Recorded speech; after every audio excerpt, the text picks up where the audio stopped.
شہید مرحوم کے ایک عزیز نے شہادت کے بعد خواب میں دیکھا کہ ہرے بھرے گراؤنڈ میں ٹہل رہے ہیں، ایک ہاتھ میں حضرت مسیح علیہ السلام کی کتاب اور دوسرے ہاتھ میں سیب ہے جو کھا رہے ہیں۔ بروز جمعہ شہید مرحوم نے نماز سینٹر جا کر باجماعت تہجد پڑھائی اور رو رو کر اللہ تعالیٰ کے حضور دعائیں کیں۔ پھر اس کے بعد نماز فجر پڑھائی تو آخری سجدہ بہت لمبا کیا۔ اہل خانہ نے بتایا کہ وقف عارضی کا بہت شوق تھا، وقف 9 کی کلاسز بہت دل جمی سے لیتے تھے، فرداً بچوں کو وقت دے کر جائزہ لیا کرتے تھے۔ گھر میں ایک ملازمہ تھی عیسائی بچی، اس کے تعلیمی اخراجات بھی برداشت کیے اور بعد میں اس کی شادی کی، اس کو جہیز بنا کر دیا۔ ان کی اہلیہ لکھتی ہیں کہ عینی شاہد نے بتایا انہیں کہ لال خان صاحب دہشت گردی کا جو واقعہ ہوا تو فوراً اپنے ہی حلقہ کے انصار بھائی کے ساتھ مسجد کی چھت پر چلے گئے۔ جب اس فائر کرنے والے درندہ صفت کی بندوق کی گولیاں ختم ہو گئیں تو دوبارہ گولیاں بھرنے لگ گیا۔ تب تھوڑی دیر کے لیے خاموشی ہوئی تو چھت پر جانے والے تمام افراد نے یہ سمجھا کہ حالات قابو میں آ گئے ہیں، چنانچہ وہ فوراً نیچے آ گئے۔ اتنی دیر میں اس نے اپنی بندوق پھر لوڈ کر لی۔ خان صاحب نے اپنے ہاتھ اپنے ساتھی سے چھڑا کر بھاگ کر ہال کے پچھلے دروازے کو بند کر کے دروازے کے آگے سینہ تان کر کھڑے ہو گئے اور باقی نمازیوں سے کہنے لگے کہ آپ درود شریف کا ورد کرتے ہوئے جلدی محفوظ جگہوں پر چلے جائیں۔ تقریباً 1:45 بجے تک وہ خیریت سے تھے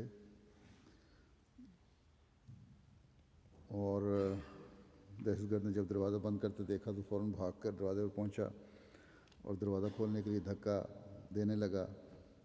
مضبوطی سے انہوں نے تھامے رکھا اور اس دوران جیسے پہلے ذکر ہو چکا ہے ان کو نالی اس نے اندر کی اور فائر کر دیا۔ اس دوران ان کے 2 ساتھی اور بھی تھے، وہ بھی شہید ہو گئے۔ ان تینوں کی شہادت سے اس عرصے میں جو آزمائی ہو رہی تھی دہشت گرد کے ساتھ، ہال خالی ہو چکا تھا اور باقی نمازی سے محفوظ جگہوں پر چلے گئے۔ کہتی ہیں میرے میاں ایک فرشتہ صفت انسان تھے، ہر وقت جماعت کی خدمت کی فکر تھی، جو ہی کوئی جماعت کی طرف سے اطلاع آتی تو فوراً عمل کرتے۔ اپنے حلقہ پنجاب سوسائٹی کے زعیم انصار اللہ، سیکٹری تربیت نومبئین، سیکٹری رشتہ ناتا تھے، وقف عارضی بہت شوق سے کرتے تھے۔ شہادت سے 15 دن پہلے ان کی وقف عارضی مکمل ہوئی تھی۔ وقف عارضی کے لیے انہوں نے عصر سے لے کر نماز عشاء کا ٹائم وقف کیا ہوا تھا۔ عصر سے مغرب تک واپڈا ٹاؤن کے بچوں سے قرآن مجید، نماز با ترجمہ اور نصاب وقف 9 میں سے صورتیں وغیرہ سنتے۔ اگر کسی بچے کا تلفظ درست نہ ہوتا تو اس کا تلفظ درست کرواتے اور نماز مغرب کے بعد نسپا سوسائٹی میں آ جاتے، نماز عشاء تک وہاں کے بچوں کو پڑھاتے۔ بچوں کے دلوں میں جماعت کی محبت، خلیفہ وقت کی محبت اور اطاعت کا شوق پیدا کرنے والے واقعات سناتے۔ میرے میاں کی شہادت کے بعد تمام بچے سوگوار تھے اور یہی کہتے کہ انکل تو ہمارے فیورٹ انکل تھے، ہمیں انہوں نے بہت کچھ سکھایا۔ ہر وقت زبان پر درود شریف اور خلافت جوبلی کی دعائیں ہوتی تھیں۔ گھر میں ہم سب کو بھی کثرت کے ساتھ درود شریف اور خلافت جوبلی کی دعائیں پڑھنے کی تلقین کرتے رہتے تھے۔ اول وقت میں نماز پڑھنے کے عادی تھے اور اہل خانہ کو بھی اس کا عادی بنایا۔ مربی صاحب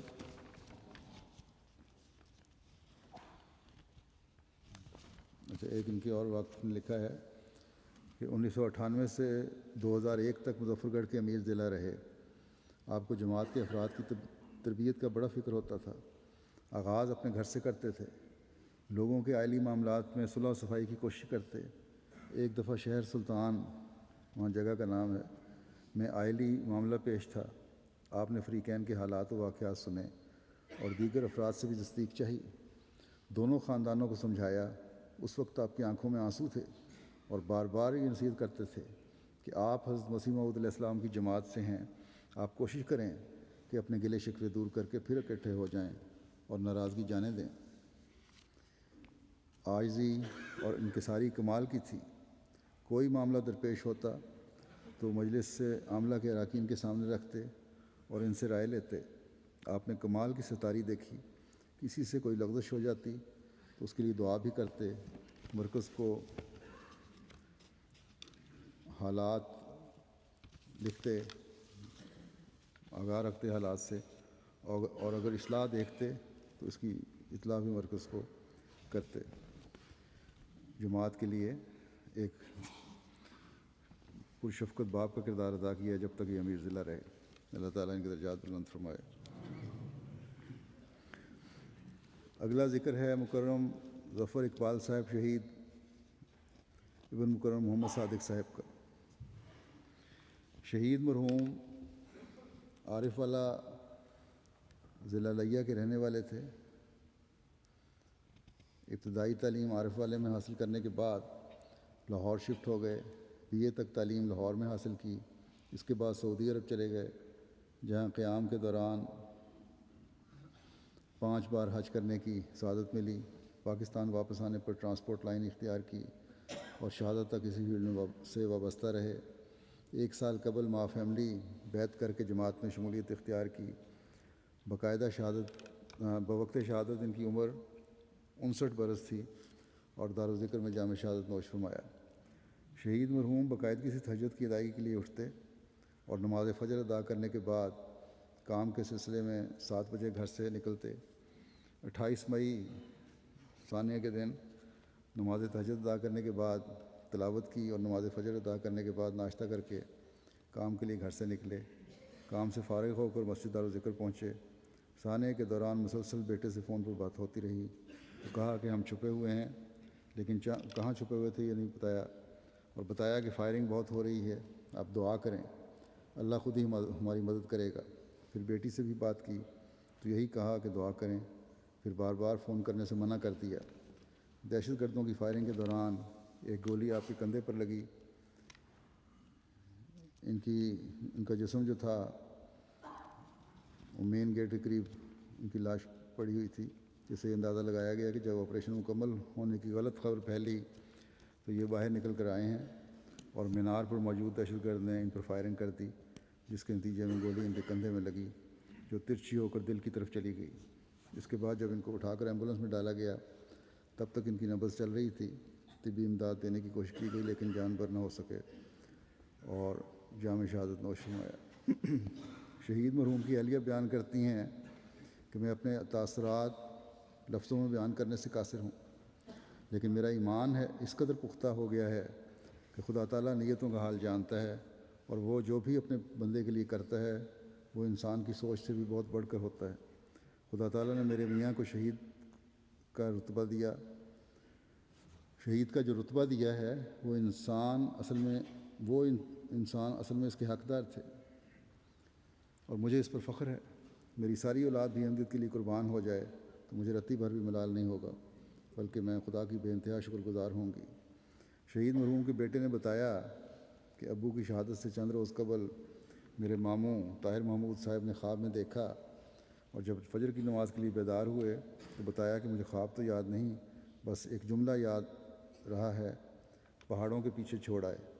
اور جب ہم ابو شہید کو روا ہمیشہ کے لیے چھوڑنے جا رہے تھے تو پہاڑوں میں گھری اس وادی کو دیکھتے ہی انہوں نے اپنا خواب بیان کیا.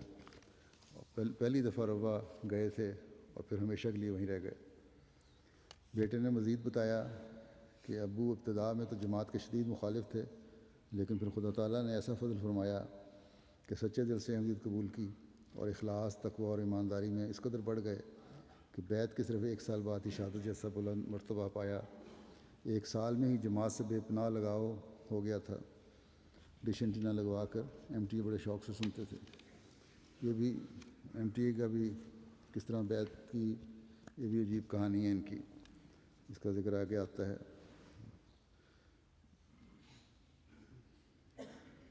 ایک خط میں ایک ذکر ہے ان کے ملنے والے کا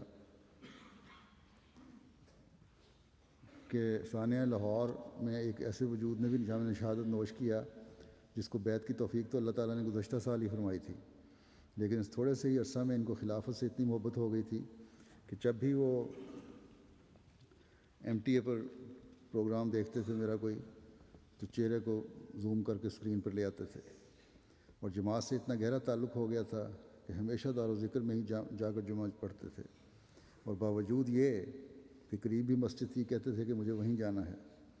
کچھ دن پہلے تلاوت کے کسی مقابلے میں حصہ لیا اور پہلا انعام حاصل کیا، اور انعام ایک جائے نماز ملی جس پر بہت خوش تھے.